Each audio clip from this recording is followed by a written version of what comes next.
Da oggi parte l'obbligo del Green Pass per accedere a ristoranti al chiuso e consumare anche nei bar, in attesa del provvedimento del governo su scuola e trasporti. Solamente le chiese e gli oratori sono esenti da tale obbligo, una misura, quella del Green Pass, attesa e coraggiosa per avviarci verso una normalità e stimolare i non vaccinati a farlo il prima possibile.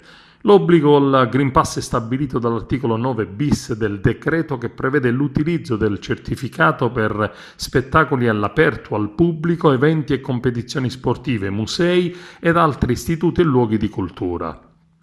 Il certificato verde diventa obbligatorio per piscine, palestre, centri benessere, sagre, fiere, convegni e congressi, centri termali, parchi tematici e di divertimento, centri culturali, sociali e ricreativi, limitatamente alle attività al chiuso e con esclusione dei centri educativi per l'infanzia, compresi i centri estivi e le relative attività di ristorazione, sale gioco, scommesse, bingo e casinò, concorsi pubblici.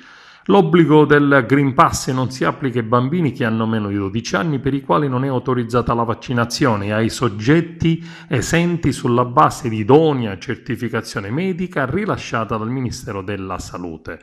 Il certificato verde servirà per le consumazioni al tavolo al chiuso in ristoranti e bar, dove non sarà invece necessario per il servizio al bancone. Saranno i titolari o i gestori dei servizi e dell'attività a verificare che l'accesso ai predetti servizi avvenga nel rispetto delle prescrizioni e naturalmente alle forze di polizia. Anche cinema e teatri saranno obbligati al certificato verde con mascherine e distanziamento e soprattutto aumentando gli spettatori sia nei cinema che nei teatri all'aperto fino a un massimo di 5.000 e 2.500 spettatori al chiuso.